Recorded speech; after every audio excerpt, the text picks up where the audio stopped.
This is the fourth video on text analysis for historians, and I'm going to continue on a discussion on collaboration.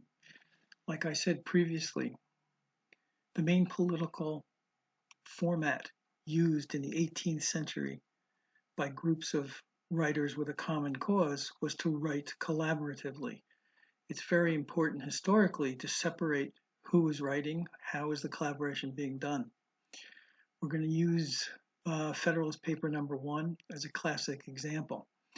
Federalist Paper number 1 has been deemed to be Hamilton's, and he indeed did write more than the other authors involved in it. And it's not surprising that Mostetler and Wallace would identify this piece with Hamilton, since his would be more closely with the one feature they used of function words than the others, because he had most of the text, but not all of the text, which they could not discern. So let's go through the steps for breaking down this document.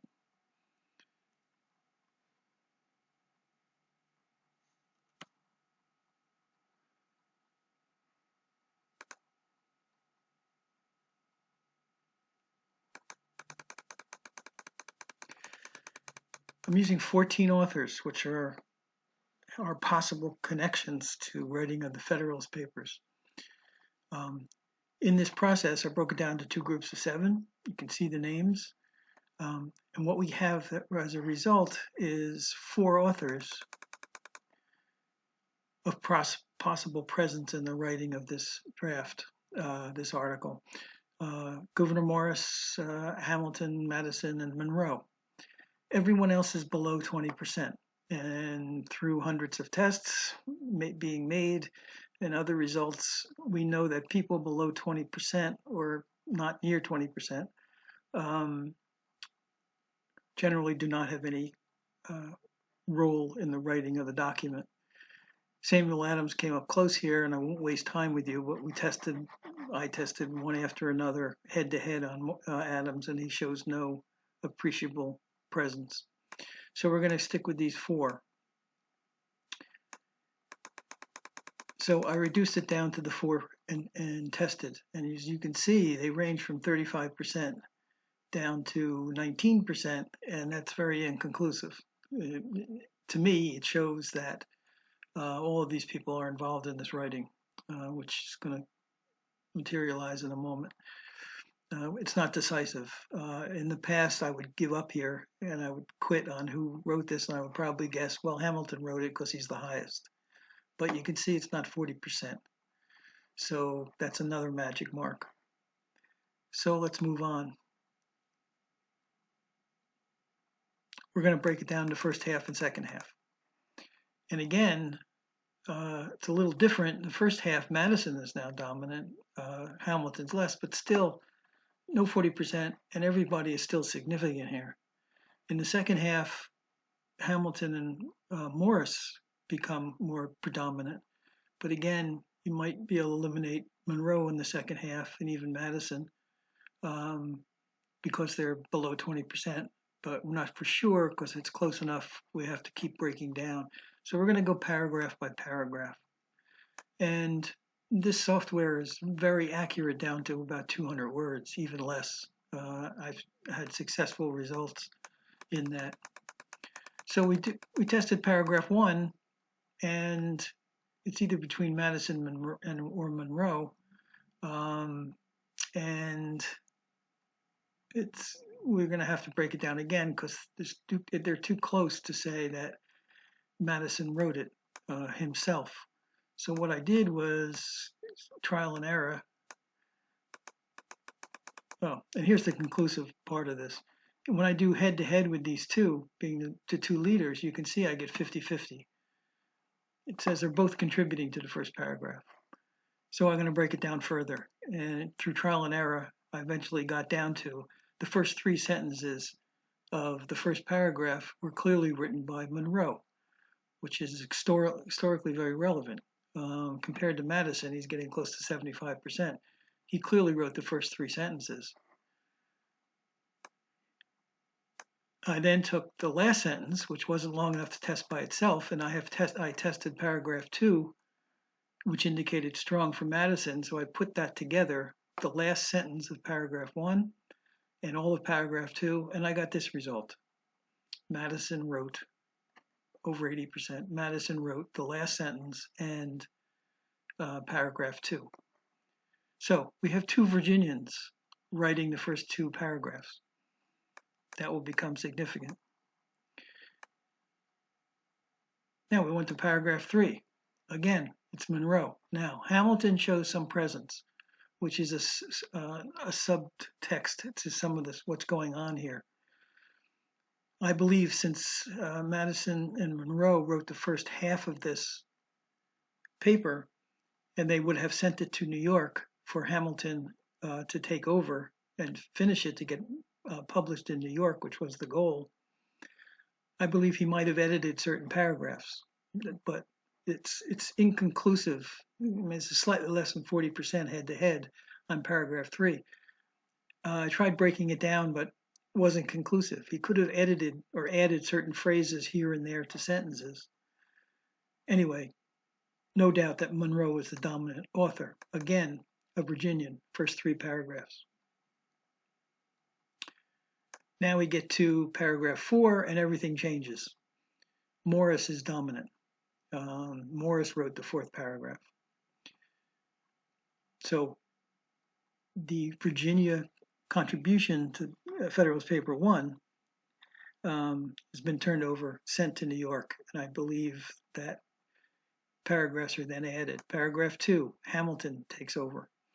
And you can tell the tone as well. When you read paragraph 4, which Morris wrote, the tone of the writing changes. It becomes Morris was a pompous writer. He was an elitist, and you can tell that in the text. It was different than the first few paragraphs. So we have 2 New Yorkers on 4 and 5. On 6, we have Morris and Hamilton. It's mostly Morris, but there was definitely a contribution of Hamilton, or could be, because he's pretty strong as well. Madison and Monroe have no contribution on these last half of the paragraphs. And finally, here's again, on paragraph 6, Morris was dominant, Hamilton showed presence, but when I did head-to-head on particular sentences, it stayed the same. So Morris was clearly the dominant writer. Then I went to, this is the rest of these are small paragraphs, 7 through 10, and you can see that Hamilton wrote that. So what we have is the first half of this written by Virginians, the second half by the New Yorkers, which concluded the piece in Senate. And what I did is I color-coded this so you can see red and blue are the Virginians, green and yellow are New Yorkers, and what it looks like is this. Here's where Morris takes over for Hamilton, little Morris, and a lot of Hamilton. You can see Hamilton wrote most of the text, which if you go back to what we did in the beginning with this first test of all 4, this is very close to the percentages of text in the whole document to these 4 people. This is the accuracy of the software. It's showing you how much each one is going to, it predicts what you can expect. And we can verify that by testing paragraph by paragraph is what we did. So in summary, the pattern that's being shown on test after test after test on political documents in the 18th century, not all, most of the pamphlets with an author signing his name to it is generally that author. But when pseudonyms are used, it usually covers a collaboration. And in 18th century political documents, both in England and America, still working on France, there's a need to project some political line. In this case, they wanted to promote the Constitution amongst the people before it was voted on. So individuals are subsumed under a common pseudonym. That's a trait. Distance among the authors is no determinant of close collaboration. Like I just said, the Virginia people could have sent this to New York to be completed. Collaboration can exhibit either authors sitting together and composing, like was evident in Monroe and Madison on the first couple of paragraphs, or sending a draft to others to complete or edit, which is what happened on the whole document. There's no other way to expose collaborative political writing projects other than text analysis. Historians have been operating handicapped because they didn't have the tools to break down text and actually see the networks, the close collaboration between different historical figures. Only text analysis can do that. There is no other way.